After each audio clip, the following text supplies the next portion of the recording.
Vitamin E की खोज, एक सिंहावलोकन। विटामिन ई, जिसे टोकोफेरॉल के नाम से भी जाना जाता है, वसा में घुलनशील फैट सॉल्युबल विटामिन है जो अपने शक्तिशाली एंटीऑक्सीडेंट गुणों के लिए जाना जाता है।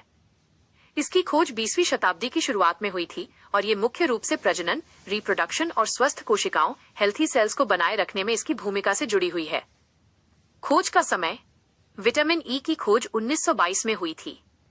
ये खोज संयुक्त राज्य अमेरिका के कैलिफोर्निया विश्वविद्यालय यूनिवर्सिटी ऑफ कैलिफोर्निया, बर्कले के दो प्रमुख शोधकर्ताओं हर्बर्ट एम एवंस और कैथरीन एस बिशप के कारण संभव हो पाई थी।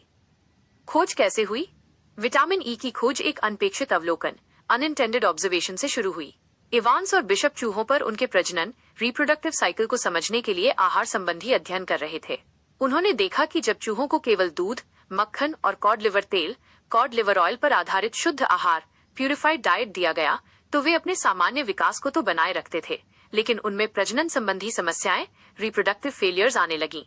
मादा चूहों फीमेल रैट्स में गर्भधारण जेस्टेशन तो होता था, लेकिन भ्रूण फीटस की मृत्यु हो जाती थी और वे अवशोषण रिजॉर्प्शन द्वारा समाप्त हो जाते थे। नर चूहों मेल रैट्स में अंडकोश टेस्टिकल्स का अपरिवर्तनीय अधपतन इरिवर्सिबल डिजेनरेशन देखा गया, जिससे वे बांझ स्टेराइल हो जाते थे। शोधकर्ताओं ने निष्कर्ष निकाला कि इस समस्या का कारण आहार में किसी आवश्यक घटक की कमी है। कमी की पूर्ति।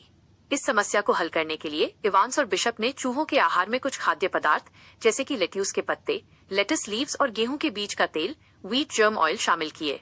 उन्होंने पाया कि इन पदार्थों को जोड़ने से चूहों में प्रजनन क्षमता बहाल रिस्टोर्ड हो गई। 1922 में उन्होंने इस अनजान वसा घुलनशील कारक की पहचान की, जिसे उन्होंने शुरू में फैक्टर एक्स नाम दिया। यह कारक चूहों में सामान्य प्रजनन कार्य के लिए आवश्यक था। नामकरण।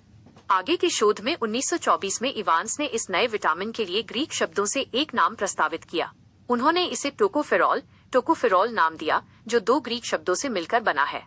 एक टोकोस, जिसका अर्थ है संतान, ऑफस्प्रिंग। दो फेरिन, जिसका अर्थ है ले जाना, उत्पन्न करना, to bear, to bring forth. और अंत में डोल प्रत्यय सफिक्स इसे एक अल्कोहल के रूप में इसकी रासायनिक प्रकृति को इंगित करता है। इस प्रकार टोकोफेरॉल का शाब्दिक अर्थ है संतान उत्पन्न करने वाला तेल। बाद में इसे वर्णमाला क्रम में विटामिन ई नाम दिया गया, जो विटामिन डी की खोज के बाद आता है।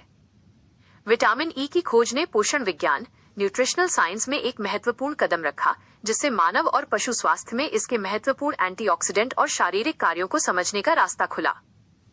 क्या आप विटामिन ई के खाद्य स्रोतों या स्वास्थ्य लाभों के बारे में और जानना चाहेंगे?